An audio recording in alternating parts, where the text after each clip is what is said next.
Okay. I wanted to make a trade review video, and I'm going to, on all the recent moves. It's just, I'm going to use so many concepts and so many just, general rules of trading to explain why deals are bad and good, that I need to make a trade, just an overview of what trading in fantasy football is first. I feel like this could have been really, really helpful. Um, I don't know, a long time ago, before this league went to shit with all of the trading. So this segment, we're gonna call this video "Learn to Trade and Not Be a Loser" with Bonzo Ball. All right.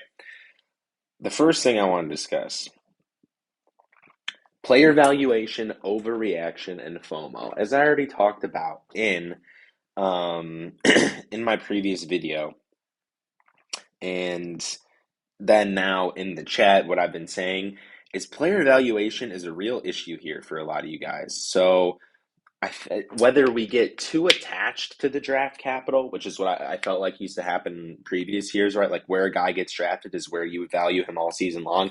Obviously, after the first couple of years, um, it can, or the first couple of weeks, I mean, you can change your valuation on a player. But this year, it seems like people just threw out their draft rankings after like week two. It was like wherever I drafted a player, I don't care. He's been bad. I'm just gonna look at ESPN's rank. Oh, he's the wide receiver 60.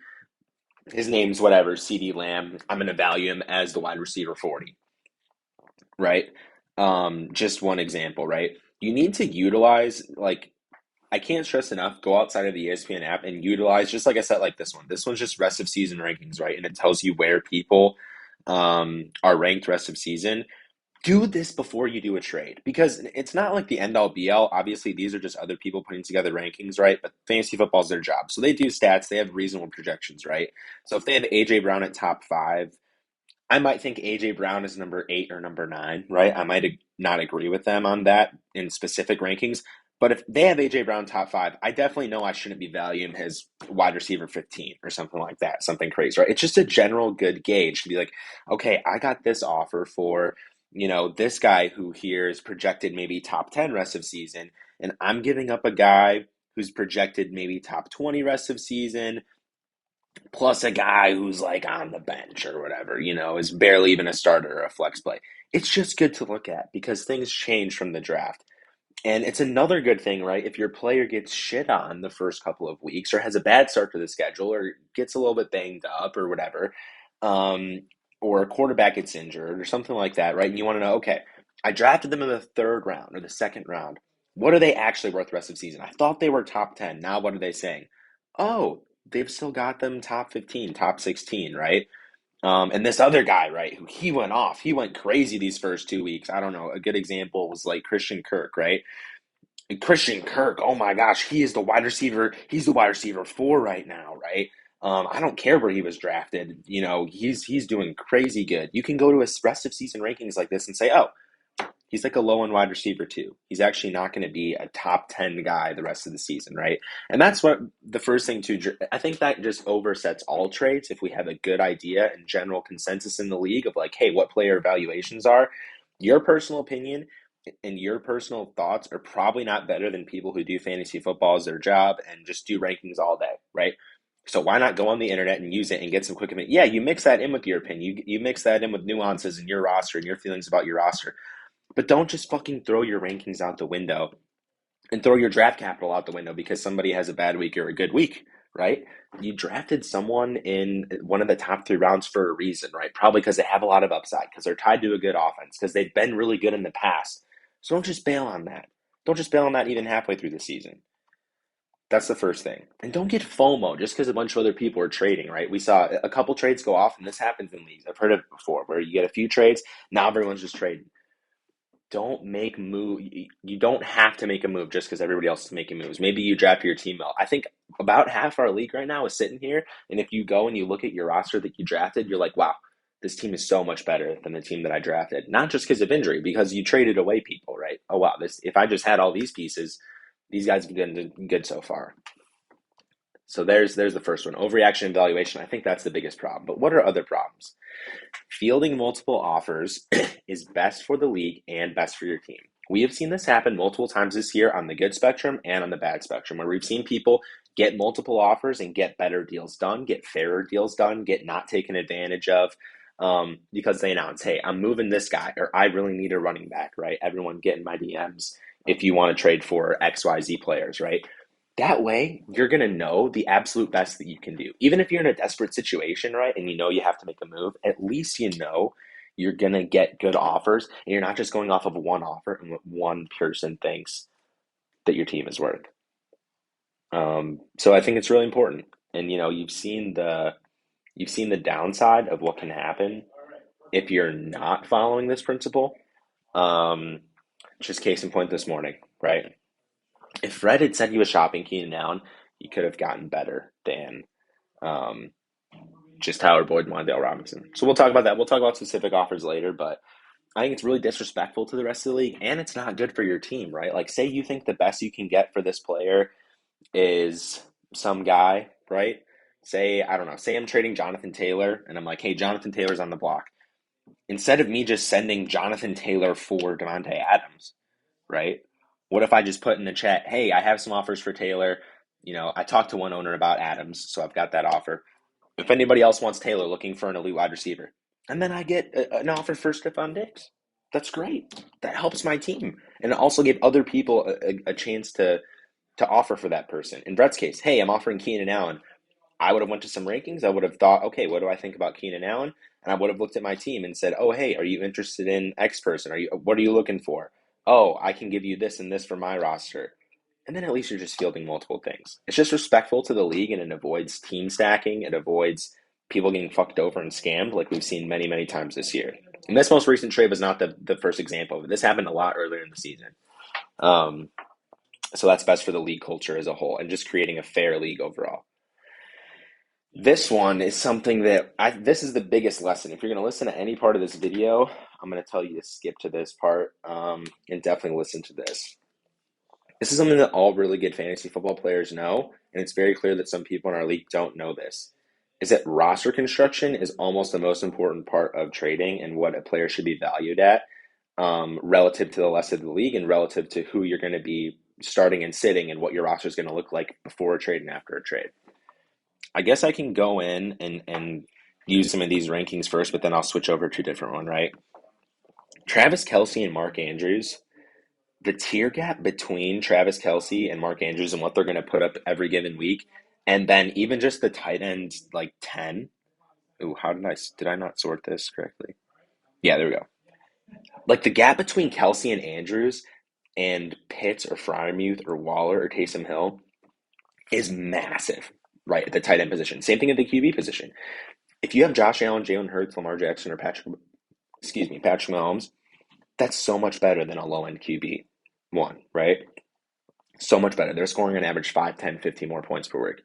You go to running backs and wide receivers, the difference between like Eckler and McCaffrey and mixing Kenneth Walker or Dalvin Cook, and the difference between like Jefferson and Diggs and maybe Chase and Mike Evans and Davante Adams on a week to week, not as big.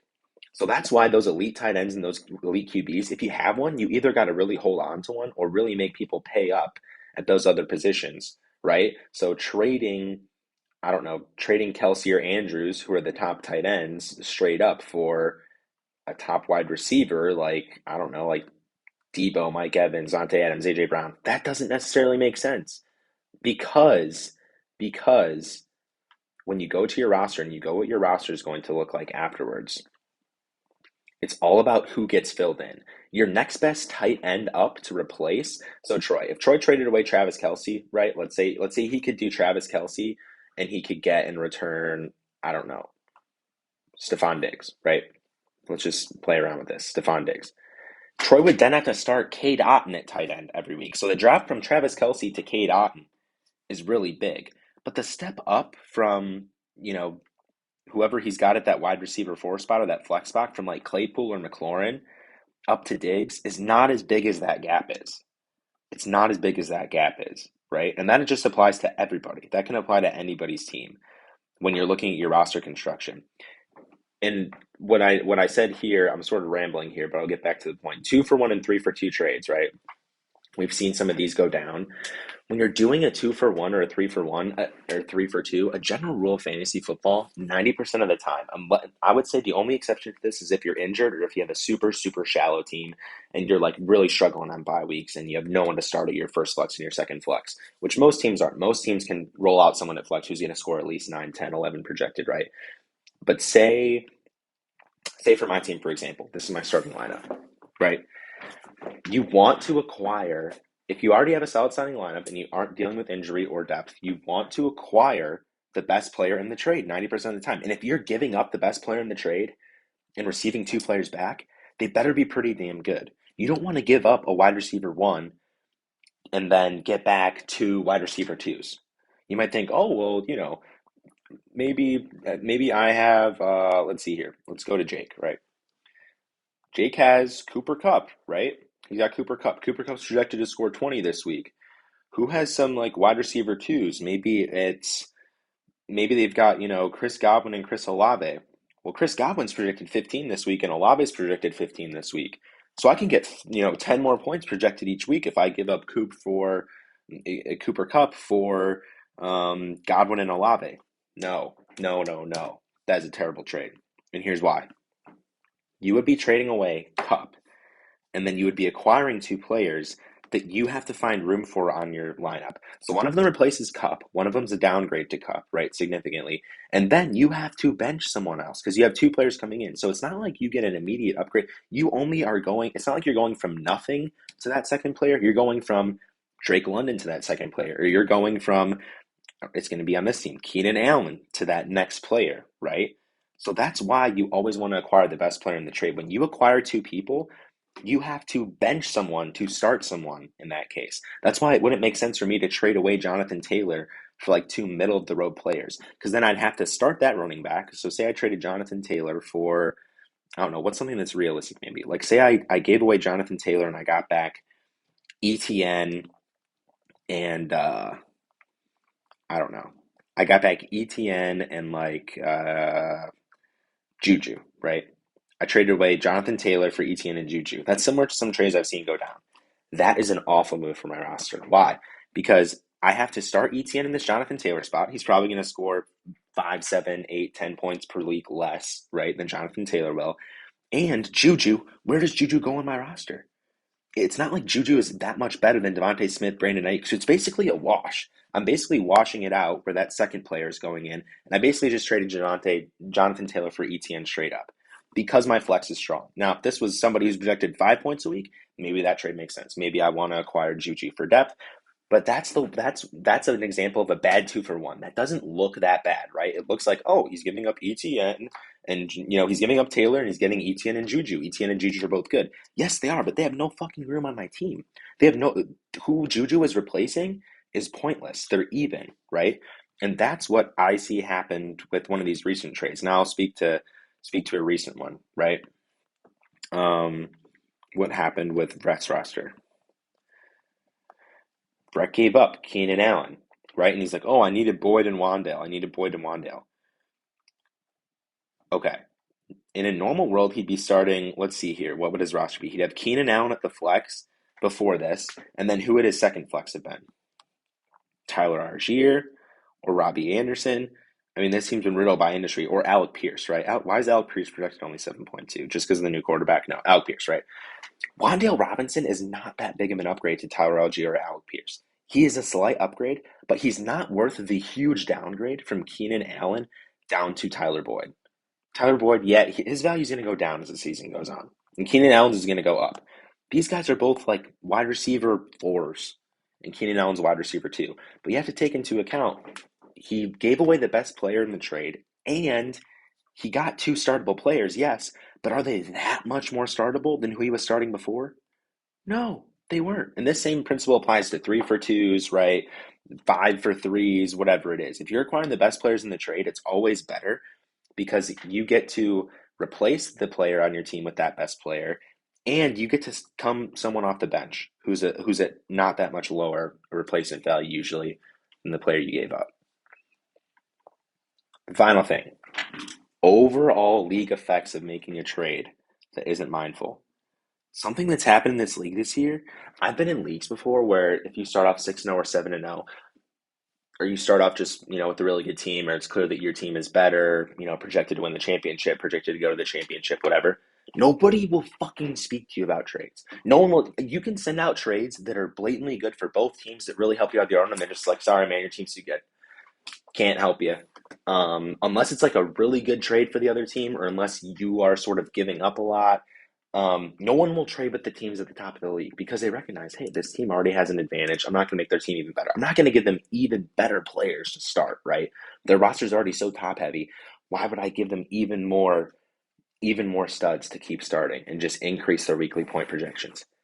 In this league, nobody gives a fuck, and everybody keeps trading their best players to our best two teams. Troy and Jake, they've had multiple trades each where they've just acquired the better trades. They've just acquired the better players in the trade straight up. They've just acquired the better players in the trade straight up. It's happened multiple times with Jake's team. Um, you have to have some macro strategy. You have to think about who you're trading to. Am I in the playoff race with them? Are they the best team? Are they someone I don't have to worry about? So maybe we're both going to try to make our teams better, right? Like it just turns into blatant stacking when it's like, oh, this team's already good. I'll just give them fucking all my best players because I need some depth. It's idiotic. Get that from somebody else without just hurting everybody else's chances of winning the championship, yours included. Yours included. I don't know why we would ever be wanting to stack the best teams with better players. People listen to it. Um, And I hope it gave you some good ideas and principles for how to not get fucked over and scammed in trades because it's happened a lot. It has happened a lot this year. 2 for 1s and 3 for 2s are the biggest thing, I think. I'll go ahead and now when I review the trades, I was just sort of talking and it's hard to do without examples.